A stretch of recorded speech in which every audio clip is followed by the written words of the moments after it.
Yeah, Riverside. Riverside. Yeah. .fm. This is our podcast studio. Why Riverside. are you advertising for the podcast platform? Live There we go. from the BlackRock Investor Stewardship Infinity Pool. Now, how the hell did they get an infinity pool? Where's our infinity pool?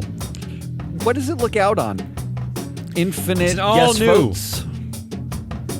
All new terrific Tuesday edition of Business Pants, joined by analyst Holt Matt Mascardi. Woo! Hey, that's me.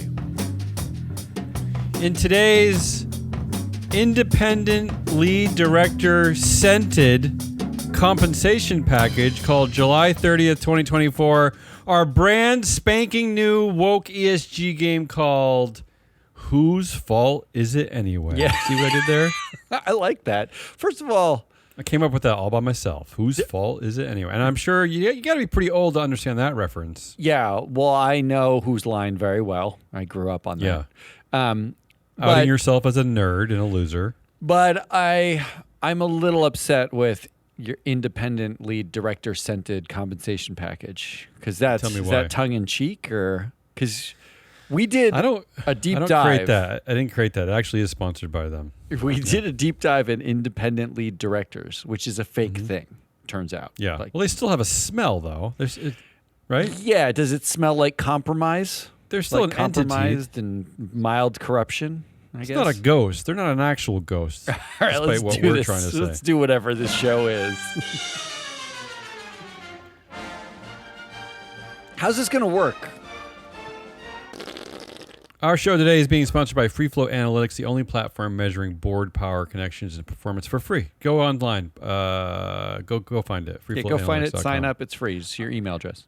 I'm sure Matt would agree, but for almost every item that I created for the Today Show, I actually used the platform. I to did. find I did data also. and Yeah, I look at needed the board. it. Yeah.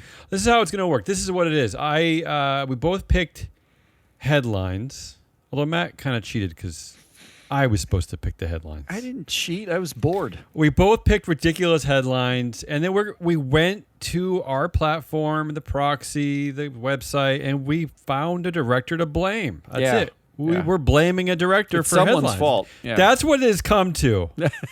And this might be one of my best ideas ever. You've had a lot of good ideas. This is maybe one of my best. This Let's is I blame love someone. blaming somebody for something. Yeah. This is our culture. So So I'm going to show you how it starts, and then we'll go back and forth. I'll start with Air New Zealand. They're in the headlines. Air New Zealand.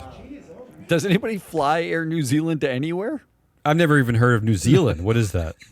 So these are all the headlines involve publicly traded companies with board of directors available in our platform. Here's the headline. Air New Zealand is the first major air carrier, to back down from its climate goals. What? How many flights could you possibly have from Air New Zealand Already out. that you need to They're back done. down? They're out. They're out. They're done. Giving up. Climate change, suck it. Here's who I'm blaming. Who do I blame for this? Yeah, you blame the chair of the board, Therese Walsh, with her 30% influence, which is Wow. by far the most on the board. CEO Greg Ferran is not even on the board, so I'm blaming Chair Actually, Therese Walsh. Yeah, go ahead. That's fabulous. I love that the Yeah. CEO's not on the board. I love that. Here's why I'm blaming her. I mean, I could take the easy way out and say that she was the former director of a natural gas company, Contact Energy, but that's not even why I'm blaming her. I'm blaming her for this. She's the chair of the Chapter Zero New Zealand Steering Group and the director of Antarctica New Zealand, which is another pro-environmental group.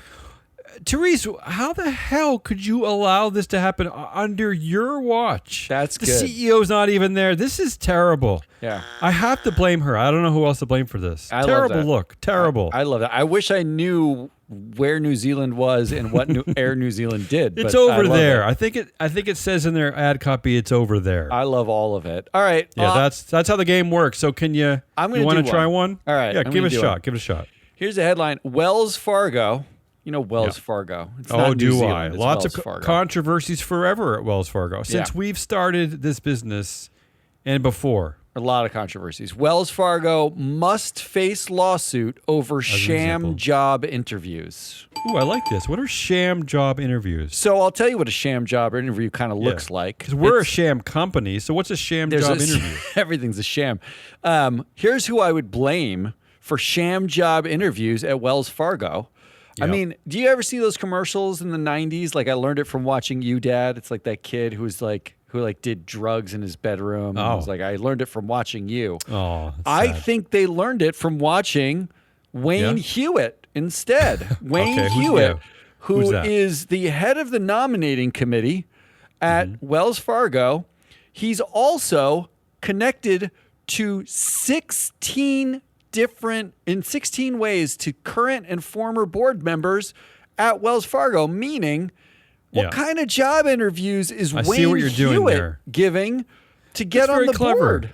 I like what you've done there. It's very clever. You like that? So you're saying basically he didn't even have a real interview. It was a What sham interview interview. is he having? These are sham job interviews. It's I like that one. You know my buddy Gus? Yeah, I know him too. Join me on the board. Like, I like this. That's a sham job interview. So blame Wayne Hewitt. For anyone in our listening audience who's ever sued anyone, whether you're suing about a sham job interview or maybe you're part of some shareholder derivative you are a lawsuit, sham, yeah. maybe an activist investor campaign, come to us. We can Yeah. help you. Yeah. I mean, look what you just did about Wayne Hewitt. All right, I'm going to try one. Here we go. Ooh, I have a couple of Tesla ones. Maybe I'll take both of them. Oh, I Here we hate go. this. I know, sorry. Tesla faces fresh headache as it recalls 1.8 million vehicles over hood problems. Yeah, isn't the hood problem the hood opens while driving? Yeah. that is a problem, yeah. I'm going to say, it's just an easy one. I'll just blame Elon Musk for this one. Okay, yeah. But I have a follow-up. Oh, a double. Yeah. And the next headline, an analyst had to intervene to keep Tesla's full self-driving mode from crashing. So he was testing full self-driving mode on Tesla. This is a financial analyst. And it was about to crash at high speed into another vehicle, but he quickly overrode it to prevent the crash. You see what I'm trying to say here? I see what you're saying, yeah. So you'd think I'd blame Elon Musk for this one, but actually, sounds like the real person to blame is Kimball Musk Oh. because he is the brotherly embodiment of a car crash. See what I did? I see what you did there. I wasn't very serious about those two, the blaming. But Well, here's the question. I can blame whoever I want. This is my game. Yeah. The financial analyst ostensibly works for a company that owns shares of Tesla.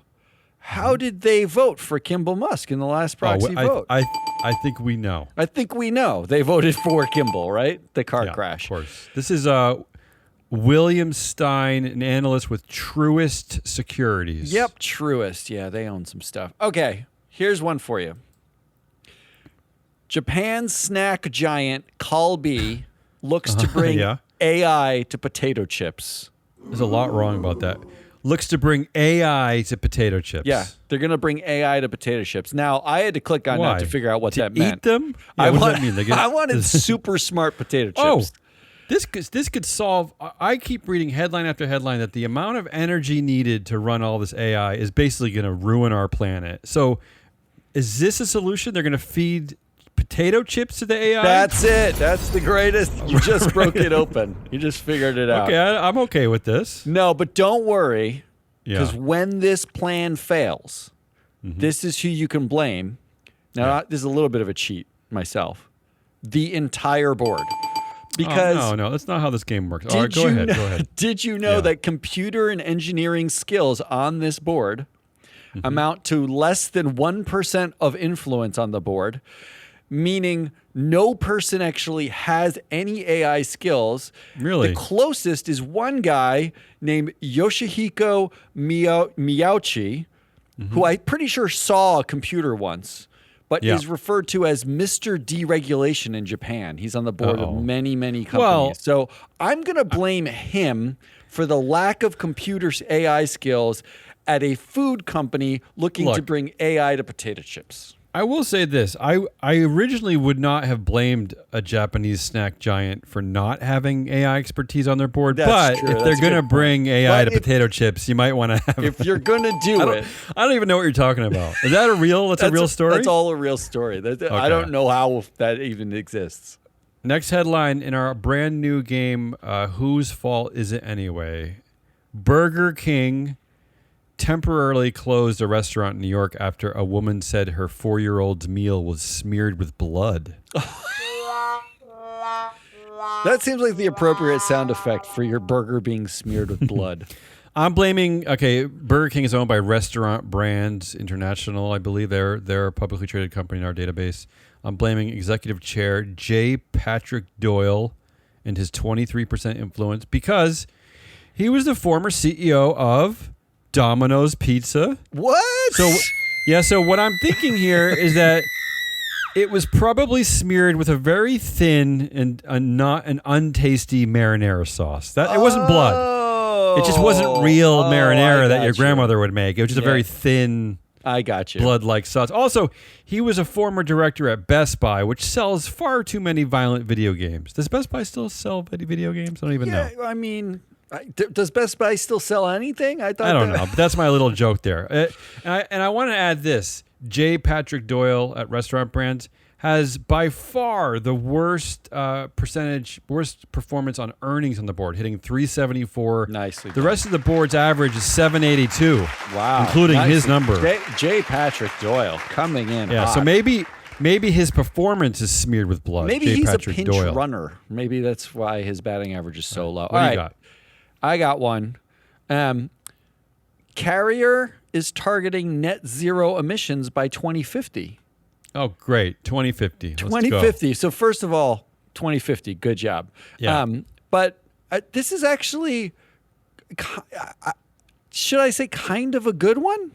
Okay, so you're blaming. What's the opposite of blaming? You're celebrating. I don't feel like this is a celebration. I don't know. Yeah. I don't know how to Go feel ahead. about this. But here's who I'm blaming. Yeah. As this has to be approved by somebody, I'm David Gitlin, who has 27% of the board influence, is also a Boeing board member. So definitely a guarantee that he's going to do a good job. Yeah, I would believe everything that comes out of his mouth. Yeah. This is a board that overall is actually outpacing all their industry peers on carbon. The whole board, everybody on the board is actually really good. So David Gitlin, maybe a slow clap for David Gitlin. No. Setting a target and being good on carbon up to this point. Maybe we can believe it. I got to be honest with you. 2040 should be the new 2050. In that, I'll still yell at you for taking so long, but at least it's 10 years sooner, right? I mean, 2050? Of all the companies, Carrier International, they're like a shipping company, right? Like, when you say it's like turning the Titanic, they are literally turning Titanic ships around. Like to 2040, David. They're the ones actually who invented this new way to reduce carbon while they're shipping across oceans. Oh, is it the sail? It's called a sail. Yeah, it's called a sail. They announced sails. Yeah. Well, I don't know if you've ever been on a sailboat or been on one recently, but the thing about using a sail is that it's very quiet because you're using a sail. Turns out you don't do much work. You don't need you don't need a big stinking motor. That's true. Here's a headline. Mark Zuckerberg really wants you to know he's a chain guy now. Does that mean he goes to like restaurant chains like Olive Garden? You know, at first I thought that, and at second I thought that maybe he's bringing back this remember the horrible trend in I think it was the 90s where you'd have a chain wallet, like a 17-foot chain connecting to your baggy jeans. That should come back, yeah. But no, it's neither of those. It's actually just wearing big chunky chains, like big gold chains. Now, you'd think we talk about He's Meta. not the avatar for that. We talk about Meta all the time. Listeners of this show would know that there's only one person who has any power at Meta Platforms. That's Mark Zuckerberg himself. So you were blaming So him, you'd think I would be blaming the founder, chair, and CEO, Mark Zuckerberg. But no. But you're not. I'm actually going to go with the chief chain enabler, Andrew Houston. He's Zuck's buddy and fellow nerd. He's a former Dropbox CEO who convinced Zuck that by wearing chains, it would make him look approximately 123.4785 days younger. Wow. Do we need the 0.4785? Is that they're nerds. They had some kind of formula. Out. Yeah. That's the joke. The whole joke really was that I took it to 4 decimal places. Believe it or not, I was proud of that moment there. I know. Yeah. I don't know if I agree with that one. I think there's only Zuck to blame. You're going to blame Zuck? You always blame Zuck for everything at Facebook. Is that what you're saying? If I were to blame somebody else at Facebook, it wouldn't be the one telling him to wear chains. It would be Sheryl Sandberg who would be quietly saying, "Can you not wear the chains?" She's not on the board. Not on the board anymore. Yeah, I know, but she can still make a phone call. I mean, tell the boy. That's not how this game works. Not how this game works. All right, what do you got? Here's one. This is a deep throwback. A former PepsiCo exec sued the company for saying that he didn't invent flaming hot Cheetos while working as a janitor. Wait, what? There's an executive at Pepsi who retired, who is now suing the company because when he worked at Pepsi as a janitor, he set up a meeting with the then CEO with an idea for hot Cheetos. This is not a joke. Okay, but what's the Spicy lawsuit? They then made them, cut him out of the process, and said because he never he's a invented janitor. them. Yeah, because he wasn't. Because like this is how you treat. Because he wasn't an executive at the time. He wasn't an executive at the time. So, oh wow, what a story! I know who he really should be blaming because he shouldn't be suing the company today. He should be suing the only living board members who were on the board in 1991 when he had the idea. There are 2 board members that are still alive. Yeah. And they are Roy Vagelos. He was the chair of Regeneron until last year. And Sharon Rockefeller. A Rockefeller. You got to blame Rockefeller. That's a good idea. Oh, I like it. You're blaming former board members. Yeah, sometimes you got to go back to the people who were there when the decision was made. McDonald's has started selling an even bigger burger, the 14-ounce Big Arch that nobody needs. Nobody needs this. I don't. No. I think it's probably no surprise to Matt, but the person I'm blaming is Miles White. Oh. There's a rule. There's a rule in this game that if Miles White is on your board, you have to blame Miles White. That's the rule. Yeah. So here's why I'm blaming him. He's got 14% influence. He's the longest serving director at McDonald's. I don't know if you realize that, since 2009. And he was overheard saying that staying in shape is just a bunch of new age woke DEI nonsense. Wait, did he really say that? Well, he was overheard. So I don't know. I mean, plus, I will say this: his career in pharmaceuticals means that he sees obesity through the lens of $sign scented pill-shaped glasses. Oh, that's true, actually. That's a really good point. I mean, so Abbott Labs... He probably sees a bigger burger as like more revenue for his real businesses. Now, Miles White was the Abbott Labs Chicago Mafia Don for a long time. And I think he's still CEO of Abbott Labs? He's out there. He's out there. Okay. He's been out for a couple of years. All right. Well, here's who I'm going to blame for this. Delta seeks outage damages from CrowdStrike and Microsoft. As they should, yeah. They're looking for money, clearly. Because Delta canceled hundreds, thousands of flights? I think they're still canceling flights now. It's been like 7 months. Great. I don't. But it should have read, this is a headline error. It should have read that Vasant Prabhu, who's a new board member on the Delta board, he's the ex-CFO at Visa. Yep. He's suing his friends, Charlie Sharp and Terry List, who are both Visa and Microsoft board members. How fast do you think... Wait.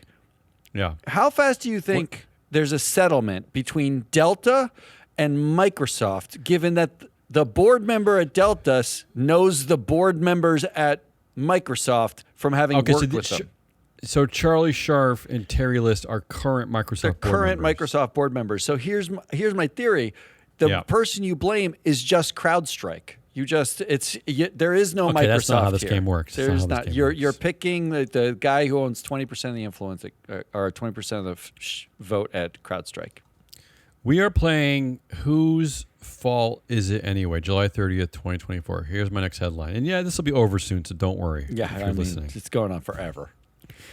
BP, you know BP? I do. British Petroleum. BP to hand investors $7 billion this year as it expands oil operations. Woo! Right? There's a company that does not care about investing in like R&D to get to net zero or anything like that, or right? I mean that $7 billion going out to investors. Here's who you should blame. Director Tushar Morzaria. Don't like that. Tushar Morzaria, 12% influence. He is the former CFO at Barclays. He's a director of the UK financial services company Legal & General. This guy's not exactly a man of the people. He has a bumper sticker on his Rolls Royce that reads quite simply, "Shareholders, not stakeholders, and my other car is a dividend." That's a really good bumper sticker. Can you trust this guy? No, I don't you know. I mean, definitely- come on. Anybody who's got What a is bumper that? sticker who says that, you definitely can't trust. What the hell is that, Tushar? Yeah, what do you got? All Come right. Centerpoint CEO rejects calls for his resignation at Senate hearing. on. Ooh, I Okay. like when they do that. So I like when they do Centerpoint this. is the Houston-based energy company. Houston, like Texas, has deregulated, but they basically with Beryl, the Hurricane Beryl hit. Yeah. They had no power for a million years. They bungled the response to it. It was all a big deal. But here's the problem. The Senate called in the wrong person. You don't call in Centerpoint CEO. Who should have they blamed? You call in governance chair Wendy Clunan, who has 9% influence, and independent chair Phil Smith, who's been there since 2014, 11% influence, and you ask them, why does your employee, the CEO of Centerpoint, not get fired? You're asking him to resign instead of asking the board to fire him. You're asking the wrong people. And when they say investors don't want him to be fired, you say, we'll call in the investors. Capital International owns 13.5, Vanguard, BlackRock, State Street. In aggregate, they own 38.8% of the fucking company. Wow. That's who you call into the hearing and you say, why did you not I like this idea better. tell the board to fire the CEO? I like this idea better. The CEO, I mean, that's the obvious choice, but you're right. There's a whole world CEO's got a behind boss. the CEO. The CEO's got a boss. Here's my last headline for Whose Fault Is It Anyway? Krispy Kreme. Krispy Kreme Feel getting bloated. into the Olympic spirit with $1 donuts. I don't even know what that means. Like, are they selling them in Paris or they're they just selling donuts open in here in the France? United States? What's that have to do with the Olympics? I don't think we understand covered this. how they just opened in France. So maybe Okay, yes. so they're great. Good luck, French people. So that's the headline. Krispy Kreme is peddling their horrible drugs for only $1. Get you hooked. Here's who to blame. Oh, wait. No, that's the wrong one. Here. Director David Deno. Ooh. Okay. That's it. That's Why? all I have. That's no, it. I actually have. No, I have more information. He got 4% influence. He's been on the board since 2016. This guy is all about gaining weight quickly and unhealthily. I gotta say, Ooh, I don't like that. This is his role on Earth. He is currently the CEO at Bloomin' Brands, which has, among other unhealthy restaurants, Outback Steakhouse. Wow. Oh, that's not He's good. the former executive at Obesity Machines, Pepsi, and Yum Brands. Holy moly. And also, he's lazy too. He has 0 board leadership roles at Krispy Kreme, despite being there for 8 years, one of the longest-serving tenured directors. So he's got obesity and laziness. This is who you blame, David Deno at Krispy Kreme. I like that you just found an obesity czar. I mean, like you basically just that is fabulous. Come on, David, you can do better. I What like do you that. got? Let's This wrap is my up this last game. one. The headline is Merit, Excellence, and Intelligence. An anti-DEI approach catches on. Oh, I don't even want you to be covering this. They're but go ahead. They're calling it MEI. MEI. Now, These racist, misogynist trolls, they love themselves. They're so proud of themselves. guess where this article was printed? Well, I mean, There's only one a right-wing a right-wing something. The New Wall York Street Journal. Post. The Wall Street Journal. Same difference. A Murdoch enterprise. They neglected to mention in an article talking about merit, excellence, and intelligence as a replacement for DEI that Keith Murdoch, otherwise known as Rupert, who owns controlling shares, his meritocracy currently is choosing his son Lachlan to run the company, cutting his other kids out because they're woke. Yeah. They're woker. Do we believe that his son has the most merit, excellence, and intelligence of everybody in the world? Yes. To run this company? Lachlan's MEI hiring that's what process. MEI stands for, right? Yes. It's the most qualified candidate, the most bar none. excellent, intelligent, and of meritorious. all the billions of people on this wonderful globe. He's the most meritorious. He's the most. He's the MEI-iest. Here's how he got hired. Because I wanted to know, was he the MEI-iest? He must have been. He actually was brought by his daddy when he was 18 years old to train at a newspaper, and then daddy gave him the newspaper to run when he was 22. That's have you heard? Sounds like merit. That's merit, right? And then at the tender age of 26, his dad put him as a director at News Corp. He was a board director at News Corp. He now has 75% of the influence over Fox Corp. He's CEO and chair. So, and I didn't know this, but even Keith, aka Rupert, inherited his empire from daddy. His daddy was Sir Keith.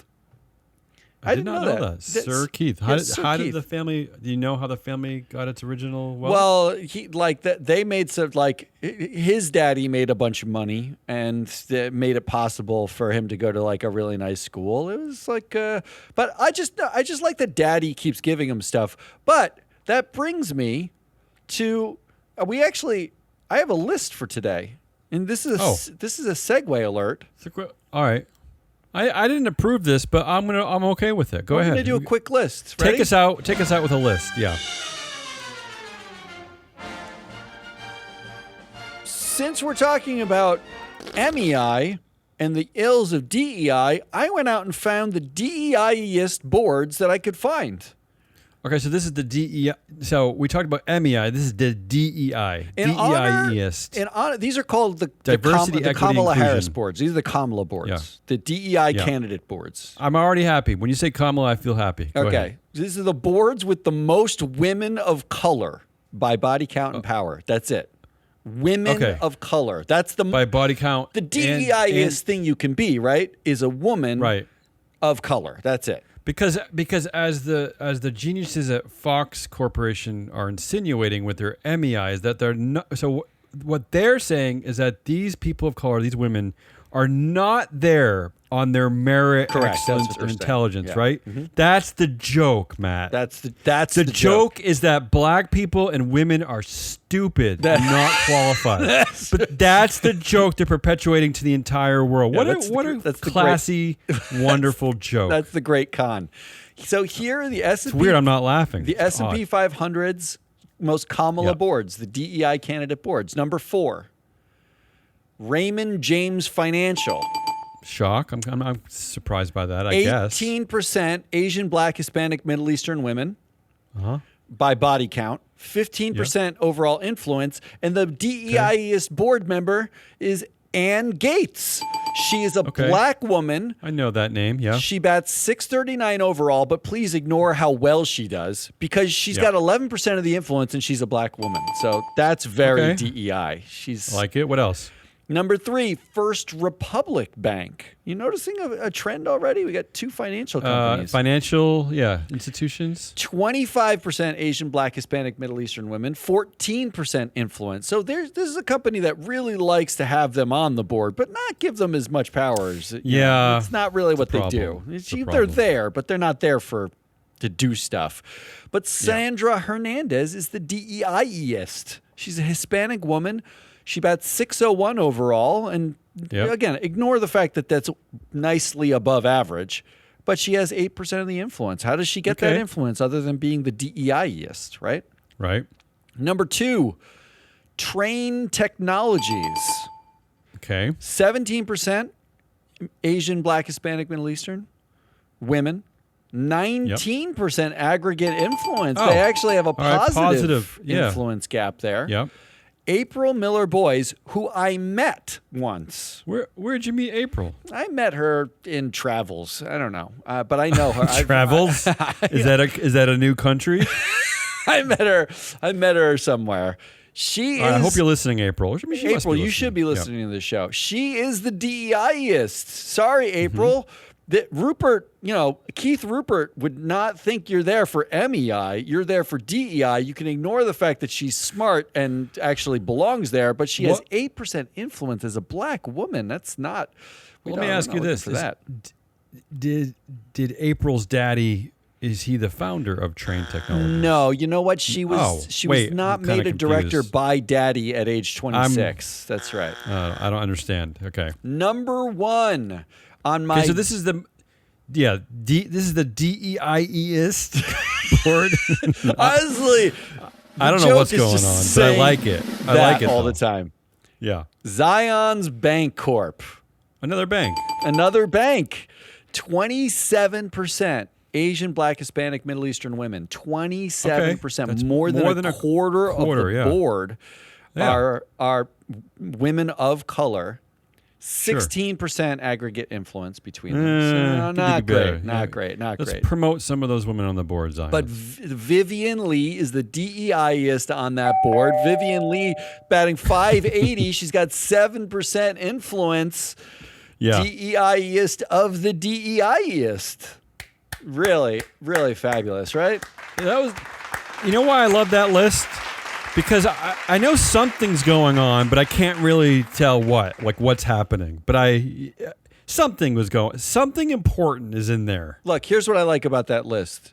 If you want to target, if you're an investor, you want to target a board that already accomplished having DEI present, I just gave you, of the 4 companies, 3 of them have a massive gap between women of color's representation in the room and women of color's power in the room.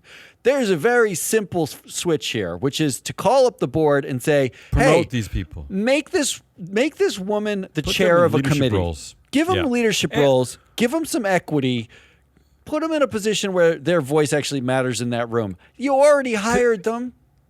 Conversely, if you're an investor in Train Technologies where they have a positive diversity gap, maybe send out a social media post congratulating them. Yeah. Tell them you got your data from Free Flow Analytics. Send them a gift basket.